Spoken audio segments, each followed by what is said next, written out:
दोस्तों जय भीम नमो बुद्धाय। हमारे यूट्यूब चैनल कौशल किशोर में बहुजन स्पीच में बहुत बहुत स्वागत है आप लोगों का।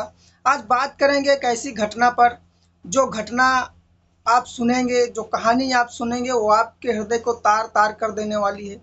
ऐसी दर्दनाक कुरीतियाँ हमारे समाज में जो इंसान को झकझोर के रख देती हैं।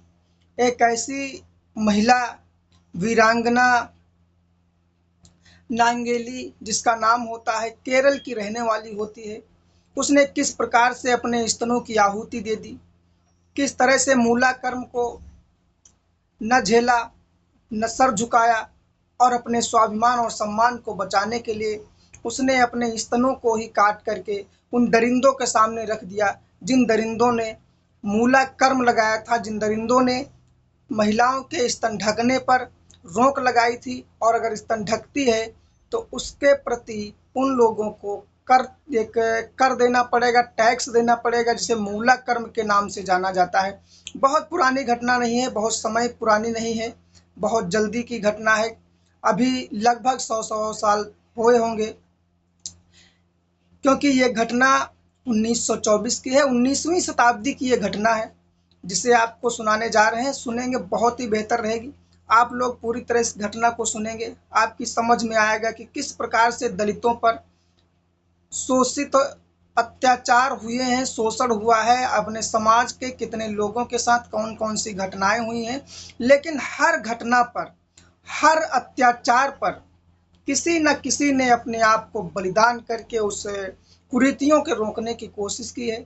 उस शोषण को न बर्दाश्त करने का जो जज्बा दिखाया है, वाकई बात जो वीरांगना नांगेली हैं उनको सत सत नमन है।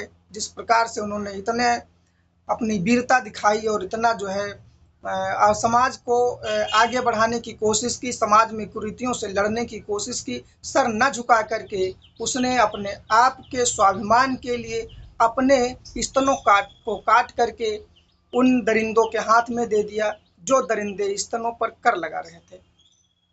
दोस्तों इस कहानी को समझते हैं। केरल का एक जगह है जिसका त्रावणकोर नाम है। वहाँ का एक राजा होता है। उस राजा ने एक पूरी तरह से शासन कानून बना रखा था कि दलित महिलाएं जो भी हैं वो स्तन नहीं ढक सकती। दलितों की महिलाएं स्तन नहीं ढक सकती हैं। वहीं पर उच्च कोटि की औरतें, उच्च परिवार की महिलाएं, उच्च जाति की महिलाएं जो होती हैं वो महिलाएं स्तन ढकती हैं, पूरे कपड़े पहनती हैं। लेकिन जो त्रावणकोर की दलित महिलाएं हैं वो स्तनों को नहीं ढक सकती हैं। और अगर स्तन ढकती हैं तो वहाँ पर मूला कर्म लगाया जाएगा।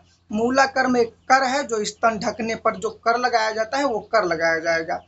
आए दिन ये सारी चीज़ें होती रहती हैं, सभी के साथ अत्याचार होता है। और एक उसी समय एक लड़की का जन्म होता है जिसका नाम उनके परिवार वाले बहुत ही समृद्धि पूर्वक, बहुत ही एक अच्छी इच्छा से नांगेली रखते हैं। नांगेली उस वहाँ के हिसाब से, वहाँ के जो कथन है उसके अनुसार से बताया जाता है कि बहुत सुंदर स्त्री का वर्णन किया जाता है नांगेली के नाम से। और वाकई बात वो बहुत सुंदर थी, जिसकी वजह से उसे नांगेली नाम दिया गया। और उस नांगेली की बड़ी बड़ी आंखें, खूबसूरत चेहरा और बहुत ही प्यारी छवि थी उसके शरीर की। उसने अपने जीवन में कदम रखा ही था कि कुछ समय के बाद में अपनी माँ से पूछा कि जब उसे लगा कि मुझे पूरे कपड़े पहनने चाहिए और स्तन खुले हैं, ऐसा ठीक नहीं है, तो उसने अपनी माँ से पूछा कि माँ, तुम ऊपर के कपड़े क्यों नहीं पहनती हो, सीने क्यों नहीं ढके जाते हैं, क्या अर्थ है, क्या मतलब है इसका। तो माँ ने सर झुकाते हुए कहा कि बेटी, मैं नीच जाति की हूँ और नीच जाति में जो भी है कानून है यहाँ का एक, उस कानून के अनुसार हम लोग सीना नहीं ढक सकते हैं, हम लोगों को ऐसे ही चलना होता है। तो उसने माँ से पूछा कि माँ, यह तो हमारे साथ ज्यादती है, यह तो गलत कानून है, ऐसा नहीं होना चाहिए। तो माँ ने कहा कि बेटा, कोई विरोध नहीं कर सकता, अगर कोई विरोध करेगा तो वो मारा जाएगा। दोस्तों इतनी बात सुनने के बाद में नांगेली का हृदय बिल्कुल रोने लगता है और नांगेली बहुत उदास हो जाती है। धीरे धीरे नांगेली अब जवान हो जाती है और जब जवान होती है तो स्तन ढकना शुरू कर देती है। लेकिन स्तन जो औरतें ढक रही थी उनको कर देना पड़ता है, उनको टैक्स देना पड़ता है। नांगेली को भी यह बात मालूम थी, लेकिन नांगेली स्तन ढक कर के घर के अंदर रहती थी, वो बाहर नहीं जाती थी। अगर पब्लिक प्लेस पर जाना है तो आपको स्तन खुले रखने होंगे, सीने खुले रखने होंगे, आपको स्तन ढक करके जाने का कोई अधिकार नहीं है। यहाँ तक इतना गंदा, इतना खतरनाक कानून जो दलितों के लिए बनाया गया था, उसमें यह भी था कि जिसके स्तन जितने बड़े होंगे उसको उतना ही ज़्यादा टैक्स देना पड़ेगा। वह नीच, वह इतने गंदे कृत्य करने वाले लोग जिन्हें हम आज भी ये कहते हैं, उनसे रिश्ते रखते हैं और कहते हैं कि हमारे साथ इन्होंने कोई ऐसा कर्म नहीं किया है जिससे हम इनसे दूरी बना लें। अभी जल्दी में जब यादवों के साथ ऐसी चीज़ें होती हैं, जब उनको पेशाब से नहलाया जाता है, उनके साथ तमाम ऐसी क्रियाएं की जाती हैं, तब लोगों को लगता है कि यह अत्याचार और यह शोषण इन लोगों का एक नया है, लेकिन यह नया नहीं, ये बहुत पुराना है। इससे बहुत ज़्यादा अत्याचार हुए हैं समाज में, उन्हें बस हमें समझने की ज़रूरत है। जैसे जैसे हम पिछले इतिहास में जाएंगे, पढ़ेंगे, तो पाएंगे कि इनका जो अत्याचार है, जो मनुवादी सोच के लोग हैं, सभी नहीं हैं लेकिन 90% लोग तो मनुवादी सोच के लोग हैं। उनका जो कृत्य हैं, जो उनके कारनामे हैं, शुरुआत से लेकर के अब तक भी शोषण रुका नहीं हुआ है। एक दिन, एक न एक दिन एक नया क्राइम आ जाता है कि दलितों के साथ ये हुआ, दलितों के साथ वो हुआ। आज भी दलितों की लड़कियों को नंगा कर दिया जाता है, उनके साथ ज्यादती और बदतमीजी की जाती है। लेकिन अगर हम पीछे इतिहास में जाएंगे तो ये सदियों से चलता आ रहा है और ये लोग दलितों के साथ बहुत ज़्यादा अत्याचार करते हैं। इसी कड़ी में कहना है कि साहब कांशीराम ने कहा था कि जब तक आप संगठन के द्वारा, जब तक आप शिक्षा के द्वारा आगे नहीं बढ़ेंगे, जब तक आप सत्ता में नहीं आएंगे, तब तक दलितों पर अत्याचार होते रहेंगे और नहीं रुकेंगे। खैर, शुरू करते हैं वो कहानी जो नांगेली की है। नांगेली जब जवान हो जाती है तो वो उसकी शादी कर दी जाती है। एक शादी के लिए लड़का तय किया जाता है और लड़के का नाम होता है चिरुकंडन। चिरुकंडन के नाम का जो लड़का होता है उसकी सगाई उसके साथ कर दी जाती है। शादी के बाद वो अपने परिवार में रहने लगती है, लेकिन जो वहाँ का राजा होता है, उसके राजा के जो लोग होते हैं, जो उसका टैक्स ऑफिसर, जो कर कर वसूलने का काम करता है, उसका नाम प्रवर्तयार होता है। और प्रवर्तयार जो है अब जाता है और उसी मोहल्ले में जाता है जहाँ पर चिरुकंडन की पत्नी यानी नांगेली रह रही होती है। तो नांगेली चिरुकंडन से कहती है कि मैं स्तन ढकने का कोई कर नहीं दूंगी और समाज में इस अत्याचार को मिटाना जरूरी है, और अगर हम लोग आगे नहीं आएंगे तो ये लोग हमेशा ऐसा करते रहेंगे। नांगेली ने साहस दिखाते हुए कहा, लेकिन चिरुकंडन उस समय मजबूर था। चिरुकंडन ने कहा, समाज का यह कृत्य है, राजा का जो हुक्म है, ये गलत हो या सही हो, हमें किसी न किसी तरह से इसको निभाना पड़ेगा, और अगर हम विरोध करते हैं तो हमारे साथ कोई नहीं खड़ा होगा और हमारे साथ बहुत ज़्यादा बदतमीजी होगी। इस पर नांगेली कहती है कि यह स्वाभिमान के बहुत खिलाफ है और ऐसा होना ठीक नहीं है। लेकिन चिरुकंडन समझाता है कि टैक्स देना पड़ेगा, कर जरूर चुकाना पड़ेगा। लेकिन एक दिन नांगेली का स्वाभिमान जाग जाता है और आत्मसम्मान जाग जाता है और नांगेली कहती है कि मैं इस कर को नहीं चुकाऊंगी, यह मेरा शरीर है, मैं अपने स्वाभिमान और आत्मसम्मान के लिए लड़ जाऊंगी, मैं कर नहीं दूंगी। ऐसा जब कहती है तो चिरुकंडन कहता है कि ऐसी बात ठीक नहीं है, लेकिन वह भी उसके स्वाभिमान के लिए लड़ना चाहता था। लेकिन समाज का अकेला आदमी कैसे लड़ सकता है, क्योंकि कहने का है कि समाज पूरा एक साथ है, लेकिन उस समय भी पूरा समाज एक साथ नहीं था। कहते हैं इकला चना भार नहीं फोड़ सकता, वो अकेला आदमी लड़ नहीं सकता था। चिरुकंडन, ना नांगेली लड़ सकती थी, लेकिन उसने अपना जो आत्मविश्वास और आत्मसम्मान दिखाया, उसने जो लड़ाई लड़ी वो बहुत ही गंभीर उस समय की लड़ाई थी। एक बार जब वो लोग आते हैं तो वो नांगेली मना कर देती है, कहती है कि मैं इस कर को नहीं दूंगी, मेरा शरीर है, मेरा स्वाभिमान है, मैं आत्मसम्मान के साथ जीऊंगी, अपने शरीर का कोई भी अंग खुला नहीं रखूंगी, बंद रखूंगी। इसके अलावा अगर टैक्स है, कर है, तो मैं उस कर को भी देने से इनकार करती हूँ। उसने कहा कि मैं उस कर को देने से इनकार करती हूँ। वहाँ का जो प्रवर्तयार होता है, जो कर वसूलने का काम करता है, वो बहुत ही नाराज हो जाता है और जाकर के उस राजा से कहता है कि एक लड़की है जिसका नाम नांगेली है उसने कर देने से मना कर दिया है। जब इतनी बात सुनी राजा ने तो राजा वहाँ के उच्च जातियों के दबाव में रहता था। उच्च जातियों ने उस राजा से कहा कि यह तो समाज के विरुद्ध है, फिर हमारे ऊंच और नीच में फर्क कहाँ रह जाएगा। राजा से कहा गया कि तुम्हें कर जरूर वसूलना है।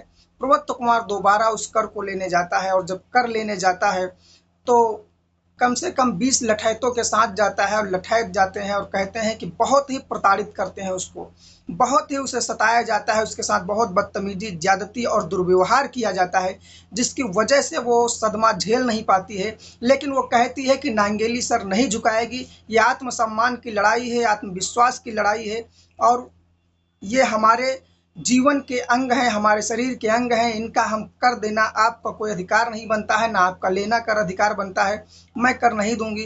तो वो लोग बहुत ही उसे हरासमेंट करते हैं, बहुत ही परेशान करते हैं। जब बहुत ही परेशान हो जाती है तो वो अंदर जाती है और कहती है कि आपको मैं कर देती हूँ। जब अंदर चली जाती है तो लोगों को लगता है कि ये डर गई है और अब कर लेने गई है, कुछ ना कुछ पैसा जो रकम होगा वो आकर के देगी। लेकिन उसी समय एक चीख आती है जो बहुत जोर से आवाज होती है घर के अंदर, और चिरुकंडन जो उसका पति होता है वो बिल्कुल डर जाता है, सहम जाता है, उसकी पूरी रोए खड़े हो गए होंगे, उसका पूरा शरीर अब कांपने लगा था, इस तरह से वो डर चुका था। वो अंदर जाता है और देखता है कि उसकी जो पत्नी नांगेली होती है वो एक केले के पत्ते में अपने दोनों स्तन काट करके सामने ले आ रही होती है। ये देख करके चिरुकंडन वहीं पर गिर जाता है, उसे मूर्छा आ जाता है। चिरुकंडन बहुत ही परेशान हो जाता है। समाज के सभी लोग खड़े हुए थे, मोहल्ले के सारे लोग खड़े हुए थे और इस चित्रण को बिल्कुल पूरी तरह से खुली आंखों से देख रहे थे। शर्म के मारे सबके पानी पानी हो चुके थे सभी लोग, लेकिन मजबूरी थी, ना देखें तो जाए कहाँ। आखिर उस नांगेली ने वो अपने दोनों स्तन काट करके केले के पत्ते पर पर्वतयार को दे देती है जो कर वसूलने आया है, और कहती है कि जाओ ले जाओ, मैं कर के रूप में, मूला कर्म के रूप में मैं आपको ये स्तन ही दे रही हूँ ताकि मेरा कर देने का जो है काम ही खत्म हो जाए। पर्वतयार बहुत डर जाता है और डरने के बाद में वो राजा के पास जाता है और राजा से बताता है कि नांगेली ने ऐसा ऐसा कर दिया है। राजा भी दहशत में आ जाता है। वहाँ के सारे दलित वर्ग के लोग जो होते हैं वो बहुत गुस्से में आ जाते हैं। सबके अंदर इस समय आग भड़क चुकी थी। राजा ने दूसरे दिन आदेश किया कि इस समुदाय से कर नहीं लिया जाएगा, मूला कर्म नहीं लिया जाएगा, स्तन ढकने का कर नहीं लिया जाएगा। ये 1800 के कुछ समय की बात है, 19वीं शताब्दी शायद लगी ही थी तब की बात है। लेकिन इस कानून को एक समुदाय के लिए रोका गया, जबकि बाद में बताया जाता है कि एक जात है इजावा, इजावा के साथ भी ऐसी ही समस्याएं हुई। इजावा जाति में बाद में फिर से कर लेने की जो प्रथा हुई, तो वहाँ पर उस समय ईसाई धर्म का जो प्रचार चल रहा था, लोग खास तौर से ईसाई धर्म में जा रहे थे। तो जब ईसाई धर्म में जा रहे थे तो तमाम सारी स्त्रियां जो इनकी होती हैं, दलित वर्ग की जो स्त्रियां होती हैं, इजावा वर्ग की स्त्रियां होती हैं, वो ईसाइयों में शामिल हो रही थी। जब ईसाइयों में शामिल होने लगती हैं तो तमाम सारी जो हिंदू जाति की लोग होती हैं, हिंदू वर्ग के जो वर्ग के चौथे वर्ग के लोग होते हैं, जो महिलाएं होती हैं, ये ईसाइयों में शामिल हो रहे थे। ईसाइयों में जब शामिल हो जाते हैं तो राजा कहता है कि अब ये लोग भी कर नहीं देंगे। तो एक बहुत बड़ा पूरे समाज में विद्रोह हो जाता है राजा के खिलाफ। और जो उच्च वर्ग और निम्न वर्ग के लोग होते हैं, जो दलित वर्ग और ब्राह्मण वर्ग के लोग होते हैं, इनमें बहुत ज़्यादा विद्रोह की संभावनाएं हो जाती हैं। विद्रोह होते भी हैं कई जगह पर, जिसके बाद में तमाम सारी चीज़ें ऐसी हो जाती हैं कि वहाँ पर तमाम लोग कर देने से मना करने लगते हैं। खैर, तमाम लोगों ने जब लड़ाई लड़ी है इसकी, तब जाकर के कहीं 1924 में जाकर के इस प्रथा को, इस कुरीति को बंद किया गया, वरना यह तो केरल के त्रावणकोर में अभी भी 1924 तक चल रहा था। तो इनके जो अत्याचार हैं वो बहुत ही गंभीर रूप से लोगों को झेलने पड़े हैं। अभी भी कई जगह पर तमाम सारी ऐसी चीज़ें हैं जो निम्न वर्ग के लोगों को, दलित लोगों को सताया जाता है, उनके साथ बदतमीजी और ज्यादती होती है। तो ये कार्यक्रम वीरांगना नांगेली ने जो आवाज़ उठाई, जो कदम उठाया, वो स्वयं अपना एक बलिदान नहीं था, वो समाज की लड़ाई थी। तमाम सारी महिलाओं को बचाने का, जो तमाम सारी महिलाओं के आत्मसम्मान की लड़ाई लड़ी, वो एक विचारधारा थी। वो एक अपने लिए बलिदान नहीं दिया, उसने पूरे समाज को बचाने की कोशिश की। और बताया जाता है कि नांगेली के साथ साथ उसका पति जो होता है चिरुकंडन, जब चिता जलाई जाती है तो चिरुकंडन भी उसी आग में कूद करके अपनी जान दे देता है। कितने घटिया कृत्य, कितने वाहियात कानून बना करके कितने शोषण किए गए हैं दलित वर्ग को। अब इस पर जब तक सत्ता नहीं काबिज होती है, जब तक हम लोग या आप लोग, पूरे समाज के लोग जब तक आगे नहीं बढ़ते हैं, सोच नहीं बदलते हैं, तब तक समाज नहीं बदलने वाला है। अभी भी जो लोग बदले हैं, लेकिन तमाम सारे लोग नहीं बदल पाए हैं। इसका जीता जागता उदाहरण है जो अभी इटावा में कांड हुआ है यादवों के साथ में।